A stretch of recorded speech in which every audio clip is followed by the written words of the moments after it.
Hi అండి, అందరికి నమస్తే. Welcome to Radha Harshita village vlogs. Video చూసే ముందుగా లైక్ చేయండి. అలాగే వరలక్ష్మి వ్రతం రోజు నేను ఉదయం పూట ఇంట్లో పూజ అయితే చాలా బాగా అయితే చేసుకున్నాను. ఇప్పుడైతే టెంపుల్ దగ్గరికి వెళ్ళటానికి సాయంత్రం పూట టెంపుల్లో వరలక్ష్మి వ్రతం అయితే చేస్తున్నారు.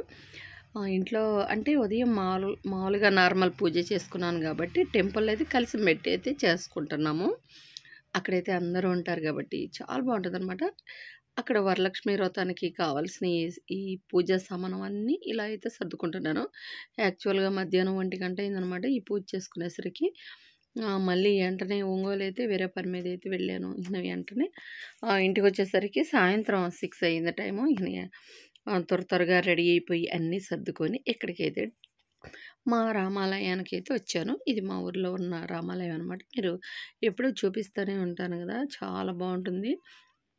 అందుకే నేను ఈరోజు ఉదయం ఇంట్లో అయితే ఈ పూజ అయితే చేసుకోలేదనమాట. టెంపుల్‌లో అయితే అందరూ ఉంటారు.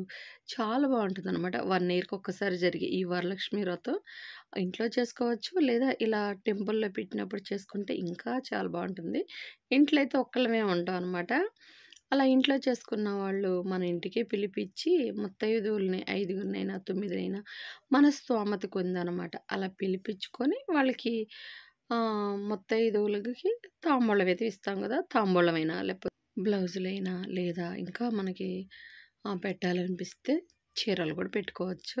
మన స్తోమతకు ఉందనమాట. అలాని అమ్మవారు మీకేది లేకపోయినా కూడా ఈరోజు ఇలా హైయెస్ట్‌గా అంటే అన్నీ ఇలా చేయాలని నియమాలైతే పెట్టలేదనమాట. మన స్తోమత కొంది మనం ఎలాగైనా చేసుకోవచ్చనమాట. ఈరోజైతే నాకున్న దాంట్లోనే నేను ఈ పూజ అయితే ఎలా చేసుకున్నానో ఒకసారి అయితే చూడండి.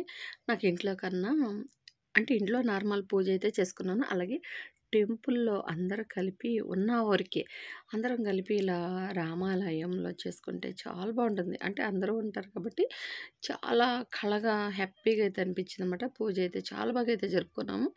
ఇక్కడి నుంచి అయితే ఈ పూజకి సంబంధించిన కార్యక్రమాలు ఎలా జరిగినాయో చూడండి. ఈ వీడియో అయితే అంతా అయితే తీయలేదనమాట. మళ్ళీ ఈ వీడియో లెంత్ అయిపోతుంది. మెయిన్ ఇంపార్టెంట్ బిట్లే నేను ఇందులో అయితే ఎడిటింగ్ చేసి అయితే మీకు చూపిస్తాను. యాక్చువల్‌గా అందరికీ వరలక్ష్మి వ్రతం ఎలా చేసుకోవాలి, పూజలు ఇవన్నీ అందరికి తెలిసిందే కాబట్టి మా రామాలయంలో నేను అందరం ఈ పూజలు ఎలా చేసుకున్నామో చూడండి. ఇప్పుడైతే నేను వచ్చేసరికి పూజ అయితే స్టార్ట్ చేశారనమాట. ఇక నేను ఎలాగో నాకు ఈ పూజల మీద అవగాహన ఉంది కాబట్టి రాగానే ఇవన్నీ అయితే ఇలా అరేంజ్ అయితే చేసుకున్నాను. అలాగే ఈ అక్షంతలు బియ్యం అనమాట. వాటర్ అయితే వేయకూడదు. నువ్వుల నూనె కానీ, ఆవు నెయ్యి కానీ ఇలా బియ్యంలో ఇలా అయితే పసుపు కొద్దిగా ఈ నువ్వుల నూనె అయితే వేసాననమాట. ఆవు నెయ్యి కూడా వేసుకుంటే బాగుంటాయి. వాటర్ వేస్తే బూజు పడతాయి అనమాట అక్షంతలు. ఇన్‌కేస్ ఏదన్నా మనకు కొద్దిగా మిగిలిన మధ్యలో ఇంకా ఒక 2 శుక్రవారాలు ఉన్నాయి కాబట్టి అప్పుడు మనం పూజ మందిరంలో పెట్టుకోవచ్చు అనమాట. వాటర్ చల్లితే మూత పెట్టేస్తాం కదా! డబ్బాకి బూజు వచ్చేస్తాయి. ఎప్పుడైనా మీరు అక్షంతలు ఆవు నెయ్యి కానీ, నువ్వుల నూనె కానీ వేసుకోండి. బాగుంటాయన్నమాట అక్షంతలు. కొద్దిగా పసుపు, కొన్ని పూలు అలా వేసుకుంటే బాగుంటాయి. అక్షంతలతోటి మనం పూజ చేస్తాం కాబట్టి. ఇప్పుడైతే ఇక్కడ అమ్మవారికి, స్వామివారి అంటే గణపతిని అయితే పెట్టుకున్నాను కదా!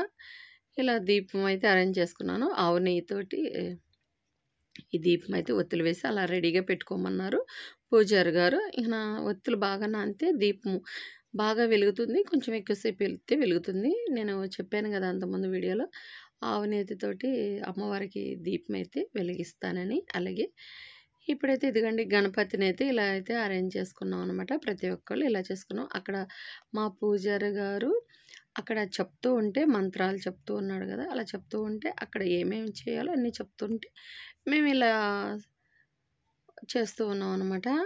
కానీ ఇక్కడికి కావాల్సినయి పూజకి కావాల్సిన సామాను ఇవన్నీ పళ్ళు, పువ్వులు అలాగే ఒక కంపల్సరీగా కొన్ని వాటరు అలాగే పాత క్లాత్ ఇయైతే కావాలనమాట. ఇలా పూజ చేసేటప్పుడు అంటే ఇంట్లో అయితే ఏదో ఒకటి ఉంటది కాబట్టి సరిపోతుంది. అది తీసుకోగలుగుతానమాట. ఇలా మనం ఇంటి నుంచి బయటికి టెంపుల్ దగ్గరికి లేకపోతే ఇంకెక్కడికన్నా కొంచెం బయటికి వెళ్ళినప్పుడు శివాలయంకి అలా వెళ్తాం కదా! అలాంటప్పుడు ఏందంటే కంపల్సరీగా వాటర్ డబ్బా అంటే కొన్ని వాటర్ ఉండాలి. పాత క్లాత్ అయితే ఉండాలన్నమాట. ఇలా మధ్య మధ్యలో ఏందంటే పసుపు, కుంకుమ ఇవన్నీ మనం పూజ చేస్తూ ఉంటాం కాబట్టి తుడుచుకోవటానికి పద్దాక మనం లెగిసి చేతులైతే కడుక్కోలేం గదా! అందుకని ఆ క్లాత్‌కైతే తుడుచుకోవటానికి చాలా బాగా ఉపయోగపడుతుందనమాట. అందుకే నేను ఈరోజు ఈ పూజకి కావాల్సినయి అన్నీ ఇలా అయితే అరేంజ్ చేసుకున్నాననమాట. ఎందుకంటే మేమెప్పుడు కార్తీక మాసాలప్పుడు టెంపుల్ అంటే శివాలయంలో ఇవన్నీ ఇలాగే సేమ్ టు సేమ్ తీసుకెళ్తాము. కాకపోతే అక్కడికి, ఇక్కడికి తేడా ఏందంటే ఇక్కడ కలశం పెడతాము. అక్కడైతే మామూలు దీపాలైతే వెలిగిస్తామనమాట ముగ్గు వేసి. ఇదే తేడా. ఇక సేమ్ టు అన్నీ ఉంటాయన్నమాట. ఇక్కడైతే వరలక్ష్మి వ్రతం చేసేటప్పుడు ఎక్కువగా కావాల్సినయి ఏందంటే పువ్వులనమాట.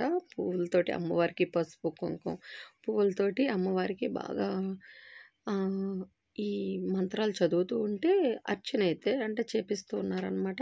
కుంకుమ, పసుపు, కుంకాలతోటి అలాగే అక్షంతలతోటి పూజ చాలా బాగా అయితే జరిగింది. ఇక్కడైతే చూసారా అందరూ ఇలా ఉన్నప్పుడు ఏందంటే చాలా బావుంటుందనమాట. ఒక్కళ్ళమే మన ఇంట్లో చేసే కన్నా అందరూ ఇలా కలిసి ఉన్నప్పుడు ఇలా పూజలు చేసేటప్పుడు చాలా బావుంటుంది. చాలా కళగా ఉంటుంది. అలాగే నాంచారమ్మ తల్లి టెంపుల్‌లో కూడా పెట్టారు. కానీ నేను అక్కడికైతే వెళ్ళలేకపోయాను.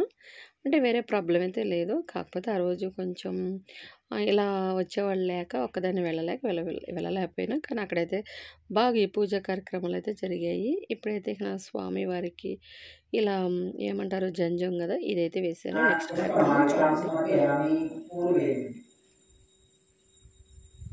ఓం శ్రీ మహాగణపతయే నమః. కమలపత్ర పుష్ప పూజాం సమర్పయామి.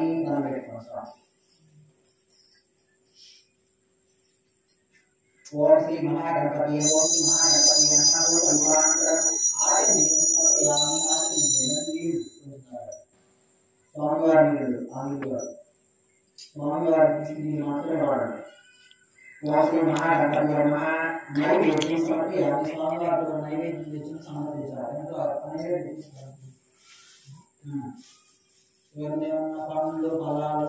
విన్నారు కదా! అంటే మనం ఏదన్నా స్వామివారికి అంటే గణపతికి అలాగే అమ్మవారికి ప్రసాదాలు తీసుకొస్తాం కదా! అవైతే ముందు అమ్మవారి పూజ కన్నా గణపతిని అయితే పూజిస్తాం అనమాట. ఎక్కడైనా మనం పూజ చేసేటప్పుడు కంపల్సరీగా గణపతిని అయితే పూజించాలి. చిన్న చిన్న విగ్రహాలున్నా పెట్టుకోవచ్చు. ఎక్కువగా ఏందంటే మ్యాక్సిమం పసుపు గణపతిని అయితే చేస్తారనమాట.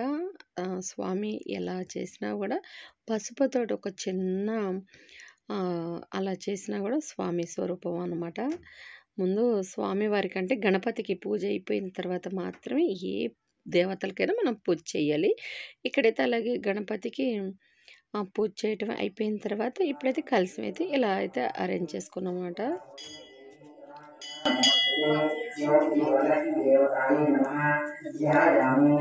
ఇప్పుడైతే కలశం పెట్టాం కదా! పైన అయితే ఇలా ఎర్ర జాకెట్ ముక్క అయితే ఇలా పెట్టామన్నమాట. ఇలా పెట్టిన తర్వాత కలశానికే చాలా అందం వస్తుంది. అలాగే అమ్మవారి స్వరూపం కాబట్టి ఇలా పసుపు అలాగే కుంకుమ బొట్టు అయితే పెట్టుకున్నాము. అంటే కుంకుమ బొట్టు పెట్టుకోవచ్చు. కానీ కొంచెం క్లాత్ కదా అంటుకోదు కదా! అందుకని కొంచెం గంధం గాని పసుపు గాని అలా పెడితే ఆ తేమకి కుంకుమ అయితే ఇలా పెట్టుకోవచ్చు అనమాట. ఇప్పుడైతే అమ్మవారికి పువ్వులు పెట్టి అక్షంతలు అయితే వేసాము. అంటే అక్కడ పూజారి చెప్తూ ఉంటే మేము ఇలా చేస్తున్నాం అనమాట. ఇప్పుడైతే కొన్ని వాటర్ సెపరేట్‌గా అలా ఒక పువ్వు గులాబీ పువ్వు గాని, మామూలు నార్మల్ చామంతి పువ్వు గాని అలా అందులో అంటే కొన్ని వాటర్ సెపరేట్‌గా పెట్టుకోవాలనమాట. ఈ పూజకి సెపరేట్‌గా పెట్టుకున్న వాటర్ మాత్రమే గణపతికి అలాగే అమ్మవారికైతే ఇలా చల్లుతూ ఈ స్తోత్రాలైతే చెప్పిస్తున్నాడు. ఇప్పుడైతే అమ్మవారికి పువ్వులు, పళ్ళు ఇలా పెట్టుకొని అరేంజ్ చేసుకున్న తర్వాత ఇలా ఒక కొబ్బరికాయ అయితే కొట్టుకున్నాను. అంటే తీసుకొచ్చిన ప్రసాదాలైతే అమ్మవారికైతే ఇలా పెట్టుకోవాలి. నేను మధ్యాహ్నం అంటే 2 దాకా ఈ పూజ అయితే ఇంట్లో అయితే చేసుకున్నాను. ఇక సపరేట్‌గా ఇంట్లో పూజ చేసుకునేటప్పుడు ఈరోజు బెల్లపన్నం, పులిహోర ఇవి వండాను కదా! ఈ బెల్లపన్నం అయితే సపరేట్‌గా నేను వేరే గిన్నెలోకి అయితే తీసుకున్నాను. అదే ఇక టెంపుల్ దగ్గరికైతే తీసుకొచ్చాననమాట. తీసుకొచ్చిన తర్వాత ఇలా ప్రసాదం పెట్టాను, కొబ్బరికాయ కొట్టాను, ఫైనల్‌గా హారతి ఇచ్చాను. ఇచ్చిన తర్వాత అసలు ఇప్పుడైతే పైకి లెగిసి చుట్టూ ప్రదర్శనలైతే చేసుకున్నాము. చేసుకున్న తర్వాత వాయినాలైతే ఇస్తున్నామనమాట. ఇప్పటితోటి అమ్మవారికి ఇంతటితోటి అమ్మవారి పూజ అయితే అయిపోయింది. ఫైనల్‌గా ఇక్కడైతే చూడండి దీపం కూడా వెలిగించాము. కడ్డీలు, పళ్ళు ఇలా పూలు ఎక్కువ ఉంటే చాలా బాగుంటుంది. ఇప్పుడైతే వాయినాలు అయితే ఇచ్చుకుంటున్నాం అనమాట. ఇక్కడికి కొంతమంది అయితే పెద్దవాళ్ళు వచ్చారు. అలాగే మేము కూర్చున్న వాళ్ళం, ఈ పూజలో కూర్చున్న వాళ్ళం ఒకరికొకరు ఇలా ఈ వాయినాలు అయితే ఇలా ఇచ్చుకున్నాం అనమాట. ఇప్పుడైతే మా అమ్మకైతే ఫస్ట్ వాయినం అయితే నేను ఇస్తున్నాను అనమాట. ఫస్ట్ ఏంటంటే అమ్మకి అంటే మా అమ్మకైతే చీర అయితే పెట్టారు ఈరోజు. మొన్న చెప్పాను కదా చీర తీసుకొచ్చానని. పట్టు చీరలు అలాంటివి పెట్టలేకపోయినా ఏదో నాకున్న దాంట్లోనే ఒక చీర అయితే మా అమ్మకైతే పెట్టాను. అలాగే మా చిన్నమ్మకి మామూలుగా గాజులు అలాగే తాంబూలం అయితే ఇచ్చానన్నమాట. యాక్చువల్గా బ్లౌజ్ పీస్లు అయితే పెడదాం అనుకున్నాను. వస్తానా రాలేనా అనే ఒక చిన్న డౌట్ తోటి అయితే ఉన్నాను. ఇక నా ఇంట్లో ఎలాగో చేయలేదు, ఇక కంపల్సరీగా రావాలని ఫిక్స్ అయ్యి ఉన్నాను. కాకపోతే కొంచెం ఒక చిన్న డౌట్ అయితే ఉందన్నమాట. కానీ మొత్తానికి ఈరోజు ఈ పూజ అయితే చాలా బాగా అంటే వస్తానా రాలేనా అని ఒక డౌట్ అయితే ఉన్నదన్నమాట. ఫైనల్గా స్వామి కృప వల్ల నేను ఇక్కడికి వచ్చి ఈరోజు ఈ వరలక్ష్మి వ్రతం ఈ పూజా కార్యక్రమం అయితే చేశాను, చూడగలిగాను అందరితో పాటు. చాలా చాలా హ్యాపీ అనిపించింది అనమాట. మన ఇంట్లో చేసుకుంటే చాలా హ్యాపీగా ఉంటుంది, కానీ అంతకన్నా డబుల్ హ్యాపీగా టెంపుల్లో ఉంటుంది అనమాట. అంటే అందరూ ఉంటారు కాబట్టి చాలా కలకల్లాడుతూ చాలా నిండుగా ఉంటుంది. చూడ ఇలా ఉంటుంది అనమాట. చాలా నిండుగా చాలా బాగుంది కదా. ఇంకా కొంచెం తక్కువగా ఉన్నారనమాట. ఇంకా ఇదంతా ఈ పూజా కార్యక్రమం జరిగితే చాలా బాగుంటుంది.